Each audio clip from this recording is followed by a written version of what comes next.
The effect of movement on the human body varies depending on whether it is strong or weak, whether it alternates with rest, and on how much or how little a person moves. According to philosophers, this constitutes an independent subject. It also depends on what substance a person is dealing with. Strong movements, frequent and infrequent, alternating with rest, are similar in that they generate heat. However, strong and infrequent movements differ from weak and frequent ones, as well as from frequent movements alternating with rest, in that they heat the body intensely, while the others dissolve, i.e., disperse, less, if they dissolve at all. As for frequent movements, they dissolve gradually, but more than they heat. When each of these types of movement becomes excessive, they cool the body because of the excessive dissipation of natural heat and also dry it out. If the movements are connected with some kind of substance, then sometimes the substance produces an effect that strengthens the action of the movement, and sometimes its effect weakens the action of the movement. For example, if the movements are those performed in the laundry trade, they tend to produce cold and moisture, but if they are movements performed in blacksmithing, they tend to produce excessive heat and dryness. As for rest, it always cools due to the cessation and confinement of heat, and it also moistens because surplus fluids cease to be absorbed. Paragraph 13. On the phenomena caused by sleep and wakefulness. Sleep strongly resembles rest, and wakefulness strongly resembles movement, but each of these states also has its own peculiarities that we must examine. We say that sleep strengthens all the natural forces by retaining the innate heat, and weakens the psychic forces by moistening and relaxing the pathways through which the psychic pneuma passes. The substance of the pneuma becomes clouded in these passages, and the parts of it that are dissolvable are held there. However, sleep removes the harm arising from depletion and prevents excessive emptying. The fact is that movement increases the fluidity of fluids capable of flowing. In addition, whatever is in the body, sleep sometimes even helps to expel it by retaining the heat inside and distributing the nutrients in the body in such a way that what is close to the skin moves toward it, while what is farther from it is held back. Nevertheless, wakefulness is more effective in this regard, even though sleep induces stronger sweating than wakefulness does. This is because sleep produces perspiration by thoroughly mastering the bodily juices, not through constant mild dissolution. Whoever sweats frequently during sleep without any other causes for this is so overloaded with food that the body cannot bear it. If sleep encounters matter ready for digestion or maturation, it turns it into blood and heats it. Heat spreads through the body, and the body becomes warm from its innate heat. But if sleep encounters coarse stomach juices and lasts for a long time, then the body becomes heated by constant warming. When sleep encounters emptiness, it cools the body by dissolving the juices, and if it encounters juices that do not submit to the digestive force, it cools by dispersing these digestive forces without producing any effect. Wakefulness produces effects strongly opposite to all this, but when it becomes excessive, it harms the nature of the brain, giving it a kind of dryness. Excessively prolonged wakefulness burns the juices and causes acute illnesses. Excessive sleep, on the other hand, produces something opposite to all of this. It gives rise to sluggishness of the psychic forces, dullness of the brain, and cold illnesses, because sleep prevents the dissolution of bodily juices. Wakefulness increases appetite and hunger, since it dissolves matter and weakens digestion by diminishing digestive power. Tossing between wakefulness and sleep in bed is the worst of all states. The predominant property of the state of sleep is that heat moves inward while cold comes outward. Therefore people need covers for all parts of the body, which is not necessary. To the wakeful. In the following books you will find many discussions about the influence of sleep and the circumstances connected with it. Paragraph 14. On the phenomena caused by psychic movements. All psychic manifestations are followed by, or accompanied by, movements of the pneuma either outward or inward, and this happens either suddenly or gradually. When it moves outward, cold appears within. Sometimes this becomes excessive, and the pneuma instantly dissolves and cools the body both inside and outside. This causes fainting or death. When it moves inward, cold appears outside and heat inside. Sometimes the pneuma suffocates from excessive compression and cools the body both externally and internally. This is followed by deep fainting or death. The movement of pneuma outward occurs either suddenly, as in anger, or gradually, as in pleasure or moderate joy. The movement inward occurs either suddenly, as in fear, or gradually, as in sorrow. As for the mentioned phenomena of dissolution and suffocation of the pneuma, they always follow what occurs from the gradual decrease and exhaustion of innate heat. By decrease I mean the suffocation of the pneuma little by little, not at once, and part by part, and by exhaustion of innate heat, its dissolution, which occurs not suddenly, but gradually. Sometimes the pneuma moves simultaneously in two directions when the phenomenon is caused by two reasons. Such is, for example, anxiety, which is accompanied by both anger and sorrow. Then the two psychic movements differ. Or, for instance, first the pneuma is compressed inward, then reason and judgment return, and the compressed pneuma is released and rushes outward, and the color of the face becomes red. The body is also affected by other mental states besides those we have mentioned. Such are various psychic impressions that influence physical conditions. Sometimes a newborn child resembles the person whose image the parents imagined during intercourse, or facial features resemble the color of an object at which the parents fixed their gaze during the emission of seed. These propositions sometimes provoke laughter, sometimes serious vascular considerations. These things are known to those who are not versed in the study of essences, yet those who have delved into knowledge do not reject them as something impossible to exist.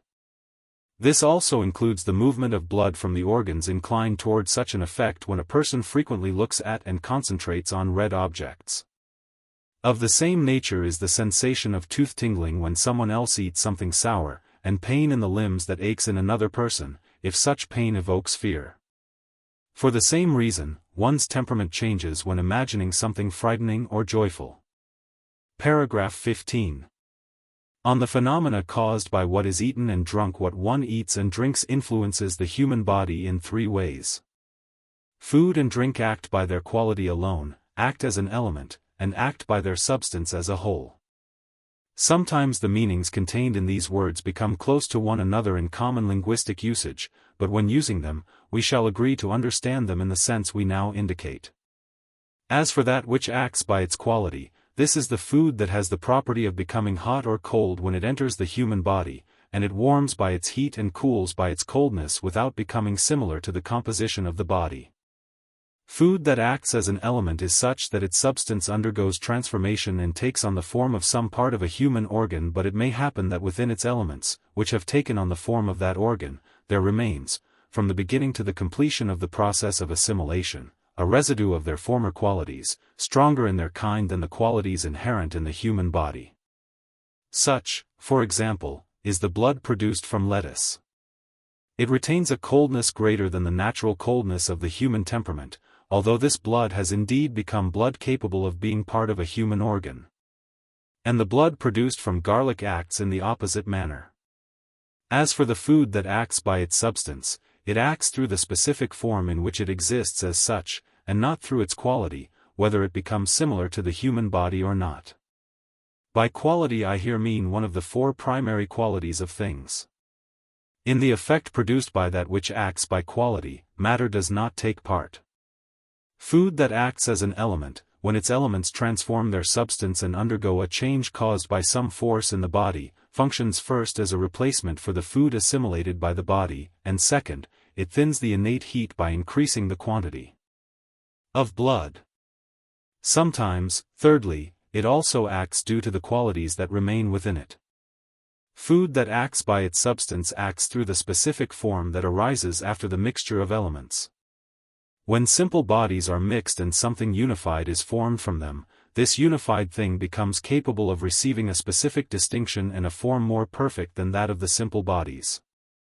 This form is not identical to the primary qualities belonging to the elements, nor is it a nature that arises directly from the elements. It is a certain perfected form acquired by the elements according to the capacity they gain through mixture.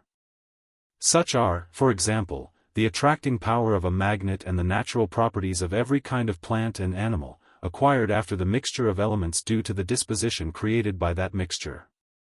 This power does not arise from the elements of nature, nor is it nature itself, since it is not heat, not coldness, not moisture, and not dryness. It is not a simple body nor a mixture, no, it is something similar to color, smell, soul, or another form not belonging to sensory things. This form, which arises after mixture, sometimes finds its perfect manifestation when it is acted upon by something else, in which case it is a passive power. It also happens, however, that the perfection of this form appears in its action upon something else, if it is a force capable of influencing other things. When it acts upon something else, its action sometimes manifests itself in the human body, and sometimes it does not. When this power is one that acts within the human body, sometimes it produces an appropriate effect, and sometimes an inappropriate one. This effect as a whole comes not from the nature of the substance but from its specific form that arose after mixture. Therefore, it is called the action of the whole substance, that is, of the specific form, and not of the qualities, I mean, not of the four primary qualities and not of what results from their mixture. As for an appropriate action, such an example is peony, which stops epilepsy, and an inappropriate action is the power of aconite, which destroys the substance of the human body. Let us now return to our subject and say, when we speak of something taken internally or applied externally as being hot or cold, we mean that it is such in potency, but not in actuality. We simply intend to say that this thing is potentially hotter or colder than our body.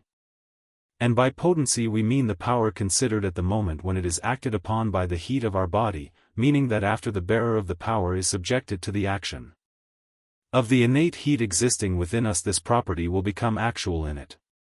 But sometimes we mean something different by potency, namely, we take the word potency to mean a good disposition or capacity. Thus, we say that sulfur is hot in potency. Sometimes we are satisfied simply by saying that a certain thing is hot or cold, and we generally mean by the mixture of its primary elements, without taking into account the effect of our own body upon it. Thus, we say of a medicine that it acts in potency. This is the case when the word potency is used in the sense of an acquired ability, like the ability of a scribe to write, even when he is not writing at that moment. We say, for example, aconite is potentially harmful. The difference between these meanings and the first is that in the first case potency does not pass into actuality until the substance undergoes an evident transformation within the body, whereas in this second case the power acts either by mere contact, such as the venom of vipers, or after only the slightest alteration of its quality, as with aconite. Between the first kind of power and the one we have just mentioned there is an intermediate power, similar to the power of poisonous medicines. Next we state that 4 degrees are established for medicines. The first degree is when the action of the ingested medicine in the body, by its quality, is imperceptible, for example, when it heats or cools, but the warming or cooling is neither noticed nor felt unless the medicine is taken repeatedly or frequently. The second degree is when the medicine acts more strongly, but not enough to cause obvious harm to bodily functions, and it only slightly alters their natural course, unless taken repeatedly and frequently. The third degree is when the action of medicines causes obvious and significant harm, yet not to the extent of destroying or killing a person. The fourth degree is when medicines are so strong that they kill and destroy. Such is the nature of poisonous substances. This is the effect of medicines by their quality, but as for a substance destructive by its entire essence, that is a poison. Let us state again. Every substance that enters the body, and between it and the body there is a mutual influence, either is changed by the body but does not change it, or is changed by the body and also changes it, or is not changed by the body and does not cause any significant change in it. Such substances either become assimilated to the body or not.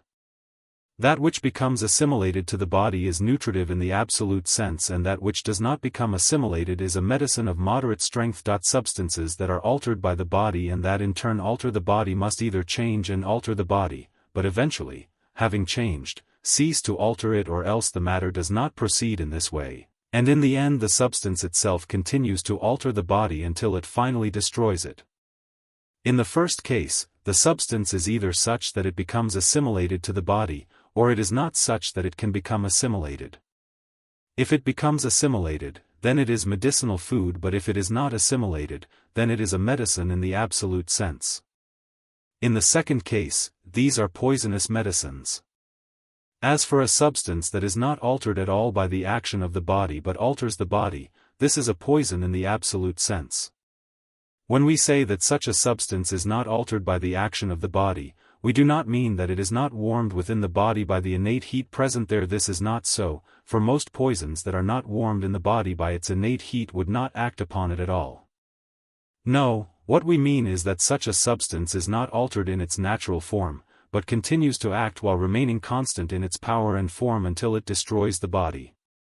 The nature of this substance is sometimes hot, and then its heat assists its special property of dissolving the pneuma, as the poison of vipers and aconite does, and sometimes its nature is cold, and then this coldness assists its special property of weighing down and weakening the pneuma, as the poison of the scorpion and hemlock does. Everything that nourishes ultimately produces in the body a natural change, namely, warming.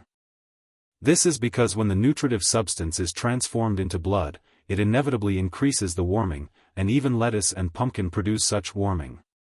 However, by change we do not mean this warming, but rather what proceeds from the specific quality of the given substance while its form still remains unchanged. Medicinal food undergoes a transformation in its quality and is subject to transformation in its substance, but the transformation of its quality occurs first. Some nutritive substances first turn into heat and warm, such as dayak, and some first turn into cold and cool, such as lettuce. When the transformation into blood is completed, the effect of the substance is expressed most strongly in warming due to the increase of blood, and how could it fail to warm, when it has become hot and has cast off its coldness? Yet each of these two processes is accompanied by a certain share of the innate quality that remains in the substance even after transformation. Thus, in the blood formed from lettuce some capacity to cool still remains, while in the blood formed from garlic, some capacity to warm, but only for a certain time. Among medicinal foods there are those that are closer to medicines, and those that are closer to foods. Likewise among purely nutritive substances, some are closer to the substances of blood, such as wine, egg yolk, and meat juice. Some are somewhat further from it, such as bread and meat, and some are much further, such as medicinal food. We say, a nutritive substance alters the condition of the body by its quality and by its quantity. As for alteration by its quality, this has already been explained. In alteration by quantity, the amount is either greater than necessary, in which case it causes indigestion and obstructions, and then putrefaction of the humors, or it is less than necessary, and in that case it causes emaciation. Excessive quantity of food always cools, unless putrefaction occurs as a result of it. In such a case it warms. For just as putrefaction itself arises from an external heat, so too an external heat arises from putrefaction. We also say, nutritive substances may be soft, coarse, or balanced. Soft food is that from which thin, liquid, blood is produced. Coarse food is that from which thick blood is produced. Each of these types has examples. Soft, very nourishing, and highly nutritious substances include wine, meat juice, heated egg yolk, and soft-boiled eggs. All of these are very nourishing because most of their substance is transformed into food. Examples of coarse, poorly nourishing food are cheese, dried meat, eggplants, and similar things. What is transformed from such food into blood is insignificant. Coarse but highly nutritious food includes boiled eggs and beef. An example of soft but poorly nutritious food may be julep, vegetables, and fruits that are balanced in consistency and quality, such as apples, pomegranates, and the like. In each of these categories of food there are those that produce good chymos, digested material, and those that produce poor chymos. Examples of soft, very nourishing food that produces good chymos include egg yolk, wine, and meat juice. Examples of soft, poorly nourishing food that produces good chymos are lettuce, apples, pomegranates, radish, mustard, and most vegetables. Examples of soft, very nourishing food that produces poor chymos are lungs and young chickens. Examples of coarse, very nourishing food that produces good chymos are boiled eggs and the meat of 1-year-old lambs. Examples of coarse, very nourishing food that produces poor chymos are beef, thick heavy meats, and horse meat. Coarse, poorly nourishing food that produces poor chymos, for example, dried meat. Among all of these, you will also find food balanced in terms of softness and coarseness. Paragraph 16. On the qualities of water. Water is one of the elements and is distinguished among the collection of elements by the fact that it enters into everything we ingest, not because water nourishes, but because it carries nutritive substances and improves their consistency. We have said that water does not nourish, for that which nourishes is potentially blood, and, in a more remote potency, a part of some human organ. A simple body, without undergoing transformation, is not able to take on the form of blood or the form of a human organ until it is combined with other elements. But water is a substance that facilitates the flow of nutritive substances and their softening, accompanying them as they move toward the vessels and reach the organs. Without such assistance, the entire process of nutrition would be impossible. Furthermore, water is differentiated not in relation to most substances, but according to what is mixed with it and according to the predominance of qualities within it. The best water is spring water, but not from every spring, only from those flowing through pure soil, where no foreign properties or qualities predominate, or through stony ground, which preserves it better from decomposition caused by earth rot. But soil composed of pure clay is better than stony soil. Not all pure springs provide good water, but only those that also flow, and not every flowing spring, but a spring that flows while being exposed to sunlight and wind, for these are among the qualities that give running water its value. As for stagnant water, sometimes, even when exposed, it acquires harmful properties that it does not have when situated in a low-lying area, hidden from the sun. Also, not every running water exposed to the sun is good, but only that with a clay bed. Know that water with a clay bed is better than water flowing over stones. Clay purifies water, removes foreign impurities, and makes it clear, whereas stones do not accomplish all this. However, the clay in the bed must be clean, without silt, salt, or any other substance, for it happens that if there is a large quantity of water flowing with force, the impurities, due to their abundance, pass into its nature. The flow of water should be directed toward the sun. If it flows to the east, especially during the summer, such water is the best, all the more so if it has traveled far from its source. Next comes water flowing to the north, while that which flows to the west or south is bad, especially when the southern wind blows. Water descending from elevated places, if it possesses other virtues, is better. Water with such qualities is fresh and tastes sweet. If wine is mixed with such water, it allows this only in a small proportion. It is light in weight, and because of its rarefaction it cools and heats quickly. Cold in winter and warm in summer, it has no taste or odor, easily descends into the internal organs, quickly cooks what is boiled in it, and rapidly brings to a boil what is boiled in it. Know that weighing is one of the reliable methods to determine the quality of water. Lighter water is usually better. Its quality is sometimes determined by measure, and sometimes as follows.